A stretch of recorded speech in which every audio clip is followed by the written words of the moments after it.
Thank you everyone for joining us. Obviously understand that it's busy times and there's a lot of things to focus on and a lot of news events and stuff that is dictating our lives today. So therefore we thank you for joining what we think will be an interesting session and definitely going to be topical, not just for India, but from a global perspective. We've read a lot about the pivot being experienced at the moment away from China and a focus on other regions which could become manufacturing hubs. This is something that India has been attempting to become over time, but is only been really, I suppose, getting more serious of late. And our view is going forward that this push will accelerate and will lead to an interesting thematic and development, not only for India, but from a global perspective. So without further ado, I will introduce Kenneth Andrade, who is founder and CEO of a firm called Oldbridge Capital Management. Oldbridge was set up in 2015 based on Kenneth's experience of investing in Indian markets and is one of the advisors to the India Avenue Equity Fund. And Kenneth and I have known each other for quite a long period of time. So Kenneth, I'll pass it over to you to start the discussion. And from a perspective of the conference, Kenneth will talk first and then we'll leave some time for questions towards the end of the session.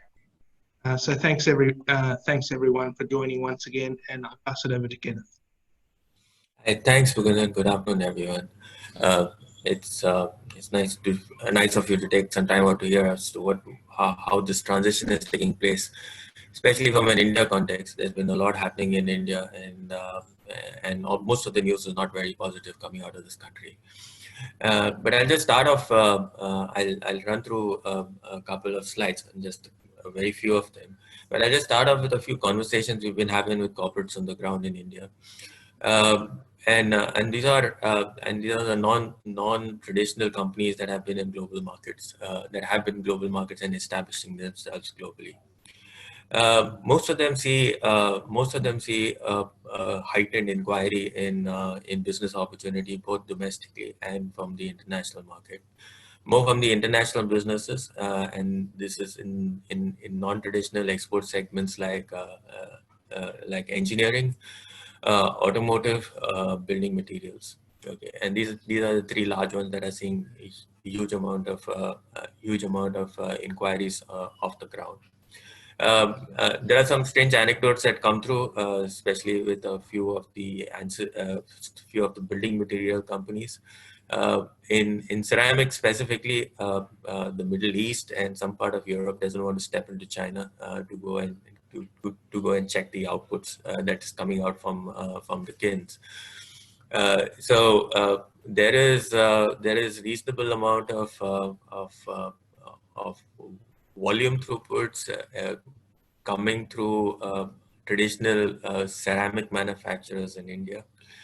The same holds true for the automotive ancillary business. There are a couple of Japanese who have taken reasonably large stakes in automotive ancillaries in the country. We've been shareholders of a large tractor manufacturer. We've been shareholders of a large tractor manufacturer in India, and Kubota has taken a 10% stake in that business. Now the Japanese Kubota has got a $4 billion ancillary buyout that takes place globally, and a significant amount of that is expected to transition its way into India. Why in tractors and farm equipment? I mean, the farm equipment or the tractor market globally is about 2 million tractors. A lot of them have been in high HP segments, but in India specifically sells 800,000 of those 2 million tractors that are sold globally. So you've got the John Deere here, you've got New Holland tractors out here, you've got Kubota coming in already. And between John Deere and New Holland, while their numbers are not very large, but they export more number of tractors out of this country, plus their entire global supply chain is already linked to this part of the world. and this has been followed up by Kubota, which is coming in with a reasonably with an equivalent stake that the local promoter has in the business. So that's what we're seeing with tractors. We're seeing that happen with ceramics, and ceramics we're seeing that happen because there's been a big shift of the energy supply chain to that part of the world, and the gas and most of the kilns that run the ceramic business run on gas, and you've seen a massive throughput of gas going through the system. Also because gas prices are reasonably low. So there's a lot of inventory stocking, plus a lot of these guys are shipping out reasonable amount of supplies into the Western world. If I step back a little bit, and talk about India's traditional exports, you've got IT, which is fairly dominant. You've got a digitization of the economy, which is taking place. It took place significantly on the B2C side, on the consumer side in the last decade, but a significant amount of that is now coming into the enterprise networks. So companies linked to autonomous cars, companies linked to productivity on the enterprise level, businesses which are far away from BFSI also in technology are seen deal pipelines which at a scale that they haven't seen before. The biggest opportunity that's turning up for most of these companies is the network getting rolled out of 5G. And when you do 5G network rollouts, it's not the companies that are rolling out 5G which needs all the telecom network integration. You've got companies who are adapting their entire processes to the entire network, which creates the 10x opportunity that's there in software services. Pharmaceuticals, another space that India's traditionally been there. India accounts for 45% of the US um, uh, uh, generic sales. India as a country or Indian drug manufacturer, 45% of the total generic sales in the US is done by Indian drugs, by Indian companies. One company out of India has got a 10% market share of the entire generic space in the US, and we account for more than 100% of all the profitability of generic manufacturers globally. So those are the dominant strengths. I mean, the last one that I need to say, because that's a space which has attracted a lot of attention over the last couple of months. It's in chemicals. A lot of India's the supply chain in India in chemicals is between it has transitioned to India, and specifically in one vertical is in the agrochemical vertical. Uh, the BASF's Bayer, Monsanto Bayer combined Syngenta, which is a Chinese company, has shifted a significant part of their outsourcing and their R&D to the Indian manufacturers out here. So traditional spaces are seeing heightened inquiry. New spaces are seeing trial orders, or should I say, inquiries, which are converting into small orders, and the pipeline. And some of these companies that we've touched base with are in fact at this early stage looking at ramping up international sales by almost 100%. A significant amount of them are also talking about setting up international subsidiaries that are there on the outside of the market. Now, India is not really just a traditional and some large industries that are there. We command significant amount of market share in some extremely small niches. In the off-road tire bits, we've got a company in Balakrishna Tires. It's a very minor segment out there, but as a country, we would account for almost 20% of the total exports, total world manufacturing coming from India. We've got three manufacturers, out of which a Japanese has just acquired. Yokohama just acquired one of the units out there, but Balakrishna, which is also listed, we've got we've got a we've, got one of the largest exports there. Another company that there is in grinding media, extremely narrow vertical that you look at, contributing to the cement industry and the mining industry. You will hear more from this company as we go forward in the next hour and a half. Kunal, the CFO, will make a presentation on this opportunity that is out there. But but it's a 1.5 million ton market out there, and this company accounts for almost 12% of the global market share in terms of capacity. Now, how are we going to put it together? While we have these minor opportunities that we see, While you see all these minor opportunities out there, there's also scale of opportunities that are there with traditional businesses. So, that's what the field looks like. It's on the ground. Now, why we changed our focus to something like this? One, I think it's hugely scalable. Two, the Indian economy does appear to be a little sluggish, and we will have a little bit of tailwinds as the government's finances deteriorate, because the government is completely focused on just two elements of its of the economy. One is defense, and the second is social sector spending. Given the pandemic has affected the base level of uh, of uh, uh, of the entire population. But the interesting fact as we go into 2020 to 2030, or the next decade, is we have three large costs in India which will see deflation. It's not just the Indian market, but I think you'll also see this happening globally. Energy costs are coming down. India will be 25% renewable capacity as a percentage of total power consumption by 2025. Okay, so that's a huge capex which is already ongoing. Um, we are a power surplus state, and for a very large period of time, we've been we had probably the most expensive electricity tariffs in the world, and that number is sliding. Um, uh, it's sliding because there's more technology coming up, and renewables are putting a lot of pressure on traditional producers of power. The second is wage inflation is going off the table. When we exited this decade, wage inflation or wages as a percentage to total sales across India was at its all-time high. Okay, given the pandemic, there's been a massive efficiency drive with virtually every company that has been out there, and we will see a level of automation that we haven't seen India invest in. From what we know and what we see on the ground, wage inflation is not coming back. In fact, there will be a wage deflation going into the next year, or probably 2 years before you see some stability that comes through. And the third is interest cost. So in the 90s, interest cost for corporates was to be anywhere between 12 and 15% per annum. In the last decade that went by, interest costs were between again 8 and 12%. What we see on the ground right now is a lot of corporates have been completely solvent. They don't need money to expand. And India is in an efficiency drive, so we've already surplus on a significant amount of capacity that's already on the ground. The second, which held up the economy over the last decade, was the consumer economy, and you will see a bunch of delinquencies hit the banking system and credit will dry up there. So we're going through a phase wherein banks will be surplus capital, and the government borrowings will be pushed lower. Government cost of borrowing will be pushed lower, which effectively means that it will be lower cost of credit available for businesses that actually deserve that credit going into the next decade. So that these three elements account for almost 20% of your total costs.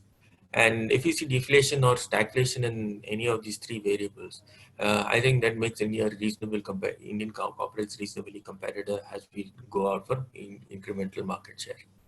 Now, the incremental market share is not too much for India to grow. China is a $4 trillion manufacturing hub. The US is $2.5 trillion manufacturing. India manufactured exports is $250 billion.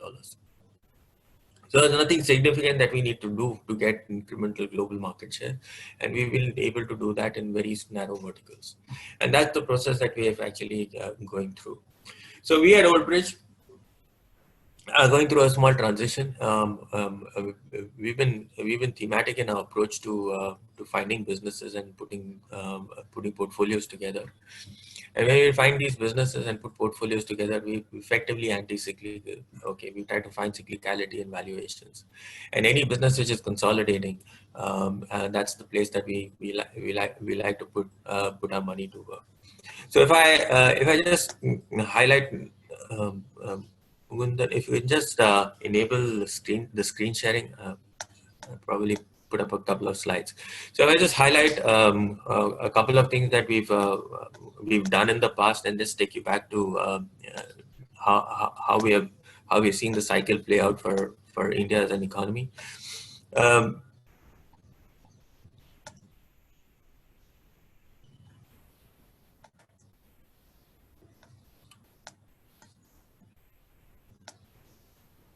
Okay, so this is what we've done so far. A significant part of our portfolio has been away from financials and consumers. We've addressed the farm economy, which is actually playing out in context of what we do today. 35% of our portfolio, our diversified portfolio, is in the farm economy, and we've seen profitability in this segment hit its all-time high. Though there's relative steam left in terms of where valuations stand for some part of this matrix, but in terms of growth for a lot of these businesses, they will be capped at single-digit growth even in a country like India. So we've been transitioning our portfolio away from there, and the opportunities where we think we could go to shift ourselves is into feeding into the global supply chain as manufacturers, as the realignment of supply chains take place. India has cost in its favor, and as you go into the next decade, like I said, a significant amount of the costs are tearing downwards. We'll tap niche segments. We are not going mass market, and we've seen India establish significant amount of a market share in IT, pharmaceuticals, and now we're doing it in chemicals. Again, this is not something that we will not address by a significantly large component of our portfolio is financial services and consumers. We have been notably absent from these two segments. We'll continue to be relatively absent from these two large parts of the entire economy as we go forward. But this is a thought process which comes through us as we've seen markets move to this decade, and I will just highlight a couple of things which a few slides will essentially address. That we've seen how the market is evolved. Now these are very simple Bloomberg charts that we put together. We've taken three companies out there. One representing the IT business, which is Infosys. Second is Hindustan Levers, which is a Unilever subsidiary in India, which is a proxy play on consumers. And Larsen and Toubro, which is India's largest construction and engineering company.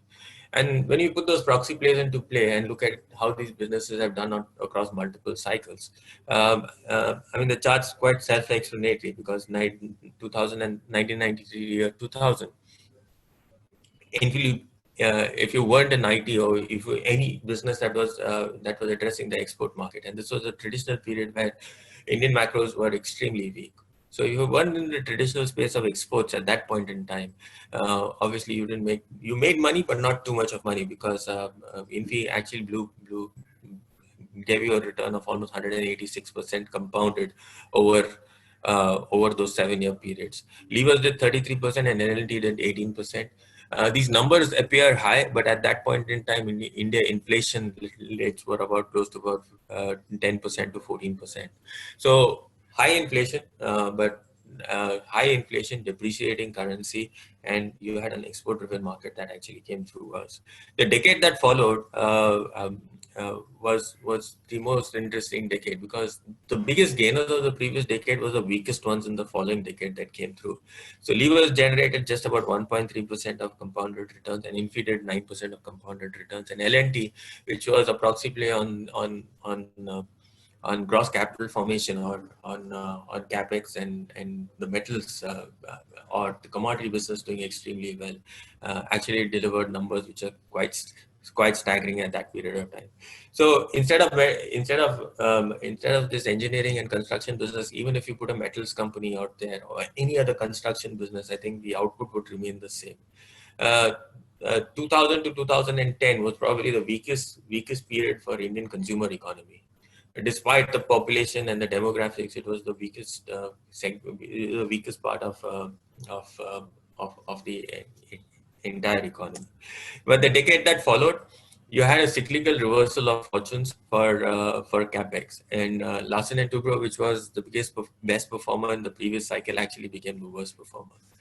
So that explains the cyclicality of the business. I'm not saying that we're doing something unique out here or India is doing something unique out here, but if you put these charts anywhere across the world with an Amazon when it started off in 2009 or when it peaked in 2000, okay, or any other consumer businesses across the world, and you do something like this, you will find that cyclicality prevail across every geography that is there, and that's what happened in India. We're trying to anticipate this entire thing a little earlier, a little earlier than the cycle.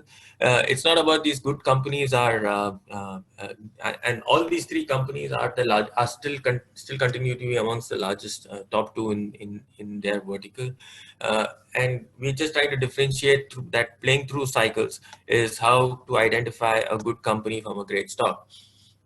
Okay, so as we go through a period of time, and if you look at high price earning multiples today and the quality trade that's prevalent across the globe, it's always been there.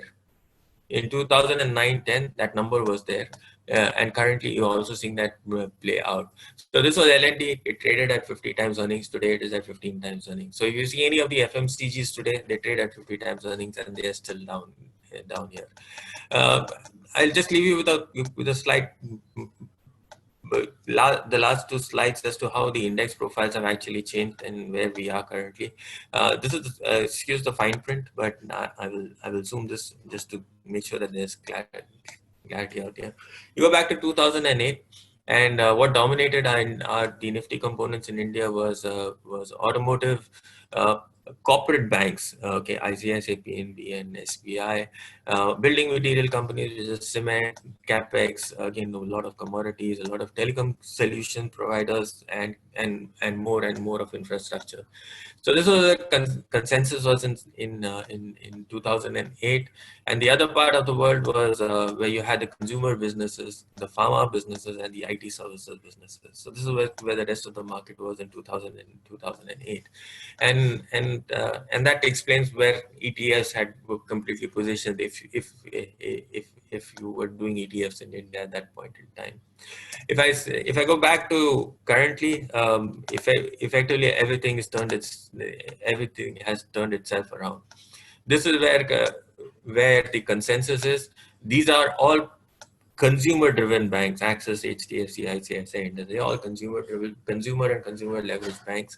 What we have at the bottom is discretionary spends, large automotive businesses, gems and jewelry companies, consumer businesses in terms of biscuits. Hindustan Levers is there, a large mortgage finance company. So 2008, it was completely a corporate balance sheet led index. 2020, it's turned the other way. It's completely a individual balance sheet led index, and that's where the consensus is built up right now. The other end of the spectrum continues to remain the same. The large metal infrastructure businesses are scraping the bottom of the barrel, hitting decadal lows in the last sell-off that we had.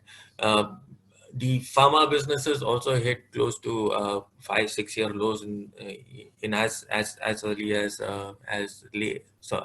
in late 2019, and obviously the utilities all trade below price to book still, and also all the metal companies are there. So that's traditionally how markets have operated. They've been no different in India where they have been out there. So our consensus trade is currently, what we are doing is a little anti-consensus, but the market's still consensus around the Indian environment. I just like to point out that India is 3% of the global of global GDP. What we try to do is capture companies that are addressing almost 100% of global GDP. Even if you eliminate China from there, we are still addressing 60% of global demand. So that's the way we feed in. I'm happy to take questions. I'm sure there are a lot to you would have someone on the timelines and how India can address it, and which are the largest sectors that will play out, including the value chains. So thank you for giving me your patient hearing. Over to you. Kenneth, I'll start with the first one. Do you see a bigger opportunity for India's pharma contract manufacturing to the rest of the world, similar to India's outsourcing to the rest of the world story in the 2000s? So the biggest balance sheets are currently sitting with the Chinese, and a lot of it is also with the Europeans. And this is a natural transition. The Indians know their chemistry. Where we lack a little bit of of scale is biopharm. So as long as chemicals remain the mainstream in pharmaceuticals, you will see a significant amount that actually move to India. And it's a very profitable business. That number is coming in. You're seeing all companies expand. You've seen companies sign up new contracts virtually every month, and utilization levels have topped 70% right now. So yes, there's opportunity out there. All of them are self-funded, no external debt, no external private equity required to fund all of this. That's it. Also a question on, do you have any exposure to pharmaceuticals in the portfolio at present? So in the product that we're putting together, or in the product that we have together, there is pharmaceuticals. The biggest missing pie in our portfolio is IT, and that's the only place that we're not there. So pharmaceuticals is a dominant part of it all. That will be close to about 15% of the portfolio, which is up and running. We're looking at a lot more engineering and chemical businesses now, plus a few niche players in terms of AI engineering, Valkrishna Industries, and a number of automotive ancillary businesses. Also, a company that we'll be speaking later on today, which is one of the companies you just mentioned, AIA Engineering. Just for the context of listeners, what is it about that company that particularly appeals to you? Yes. So he's number 3 in his entire space. He manufactures grinding media, which goes into cement and which goes into mining. So effectively, grinding media reduces ore to dust before the metal is separated from the ore. Okay, it's controlled by 2 large European firms, and this company comes in third. Another thing with this business is that he's got a capacity of 250,000 tons, which is about 12% of the industry capacity. He's operating 60% utilization, okay, and he's expanding capacity by another 80%. So you're sitting on a business model which is cash positive. So he's got at least $200 million of cash on his books, 200 million US of cash on his book. He's got 40% of spare capacity, and he's bringing in another 80% of new capacity. The outlook of the business, and this comes directly from the director statements, and you will hear it from the company also, is that they got ambitions of being number 2 over the next 3, probably 4 years, which will mean that he will exhaust most of his capacity on the ground. So if India GDP grows by 5% to 7%, this company should continue to grow between 12% to 15% in absolute volume terms without even looking at realization hikes. So what we got out here is a category leader with a lot of spare capacity, and the lowest cost of manufacturing in his entire business. No one makes the kind of margin that he manufactures anywhere in the world. So my sense is you could go a lot more granular in terms of with AI, in terms of why does he make the margins that he do? Why is he so cash flow positive? And why is he so optimistic on the future that he's adding 80% of utilization when he's at between 60 and 70% of utilization right now? Okay, Kenneth, just in the interest of time, just one final question.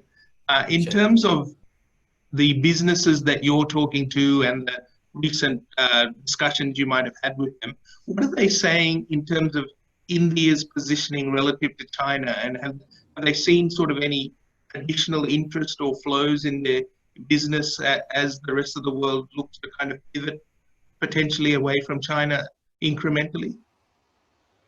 So that's, I mean, the China Plus One strategy is up and running, and the Plus One can be India in a number of segments. So yes, the on the ground feel is that the number of inquiries that are coming through have been much larger than they've ever been before. Okay, a lot of them have gone into trial orders, and some of them will hit commercial production in as early as 18 months. Okay, Kenneth, thanks a lot for your time. Appreciate it. And I think it sets a context for the next 4 presenters. And I think if that's all, then let's move on to the next presenter, Bitan